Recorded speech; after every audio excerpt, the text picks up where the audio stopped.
Teman-teman, kali ini kita akan sentil sedikit tentang hama dan penyakit. Untuk meminimalisir serangan hama penyakit, biasanya petani melakukan penyemprotan pestisida. Namun sebagian petani tidak mengikuti aturan 5T. Bahkan mereka cenderung mencampurkan beberapa jenis pestisida untuk penyemprotan tanpa mempelajari kandungan bahan aktifnya. Yang terjadi bukannya mau mengendalikan hama penyakit, justru akan membunuh hama penyakit. Dan kenyataannya, tingkat serangan hama penyakit tetap saja tinggi dan bervariasi. Konsekuensi dari pemakaian pupuk kimia dan pestisida yang berlebihan dan sesuka hati mengakibatkan terjadinya kerusakan terhadap tanaman itu sendiri, terhadap tanah sebagai tempat tumbuh tanaman dan gudang nutrisi, terhadap lingkungan di mana di situ terdapat tanaman dan hewan lain di sekitarnya, serta sumber-sumber mata air. Terhadap diri kita sendiri, termasuk orang lain di sekitar kita.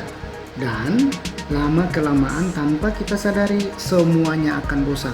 Maka silahkan dibayangkan saja sendiri apa yang akan terjadi dengan semua kerusakan itu. Seandainya kita sedikit saja mau merenung bahwa hama itu ciptaan Tuhan, sehingga kita tidak punya hak untuk membunuhnya. Karena dengan membunuhnya akan memutuskan salah satu bagian dalam siklus rantai makanan. Hal ini dapat merubah suasana interaksi antara tanaman dan hewan yang sifatnya simbiosis mutualistis. Oke, bagaimana menurut teman-teman? Sudah nampak kerusakan yang terjadi? Gimana kalau kita sepakat buat konklusi atau kesimpulan sementara saja bahwa kerusakan lingkungan yang terjadi akibat efek kimia pestisida yang berlebihan dan akibat putusnya siklus rantai makanan? Ini peringatan buat kita semua loh, bahwa kita tidak punya hak untuk merusak lingkungan.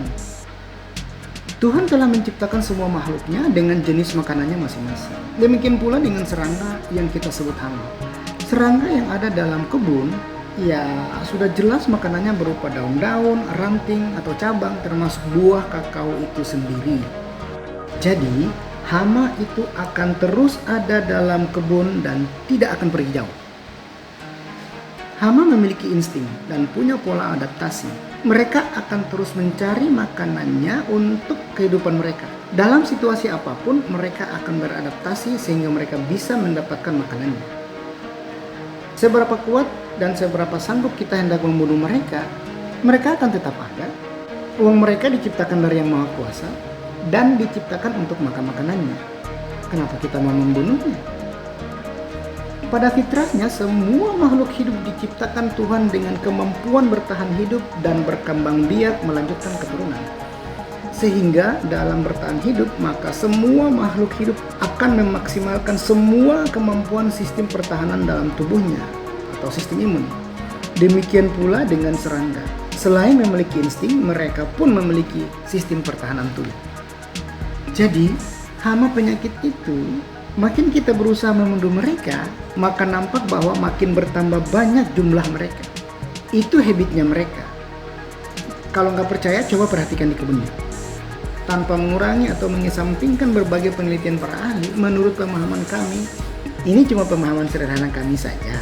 Begini, hama penyakit itu selalu dianggap sebagai biang kerok, perusak produktivitas tanaman. Kalau menurut teman-teman bagaimana? Membahas tentang hama penyakit ini agak sensitif isunya. Namun kami coba memandang dari perspektif lain, bahwa keberadaan hama penyakit sebagai cara untuk menguji tingkat intelijensi atau tingkat kecerdasan kita sebagai manusia untuk segera melakukan tindakan preventif atau mitigasi risiko. Namun apakah tindakan preventif yang kita lakukan itu sudah benar atau malah membunuh dan merusak? Atau justru sebaliknya, tindakan preventif yang lebih manusiawi, selaras dengan alam atau tidak merusak lingkungan, karena mengacu pada environmental etik. Hama penyakit tidak bisa dipungkiri dan tidak bisa dihindari. Keberadaannya seharusnya membuat kita lebih cerdas dalam menanganinya dengan memaksimalkan kemampuan teknis petani. Jadi, kenapa kita harus mengeluh dengan serangan hama penyakit? Coba dipikirkan, apakah semua di dunia ini tidak punya masalah?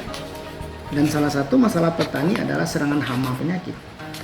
Harusnya kita lebih intens untuk berpikir bagaimana cara mengantisipasinya, bukan malah baper dalam keluhan. Mohon maaf ya teman-teman, bukannya mau ngajarin atau sok jadi ustaz.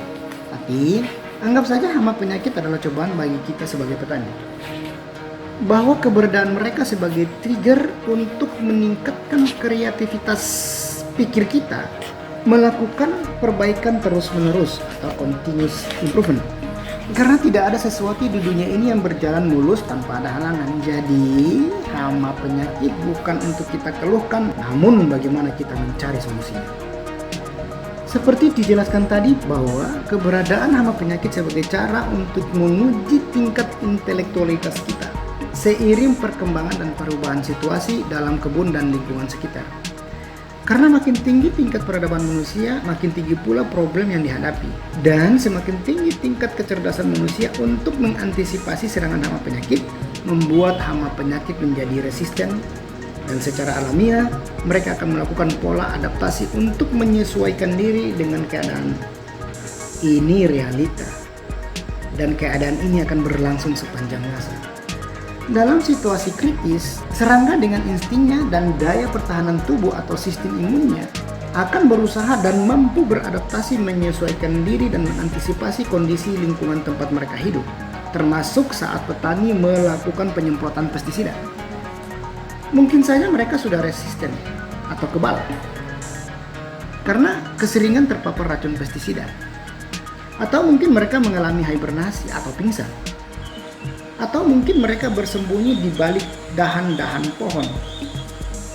Atau mungkin saja mereka menghindar keluar sejenak bersembunyi di kebun-kebun tetangga.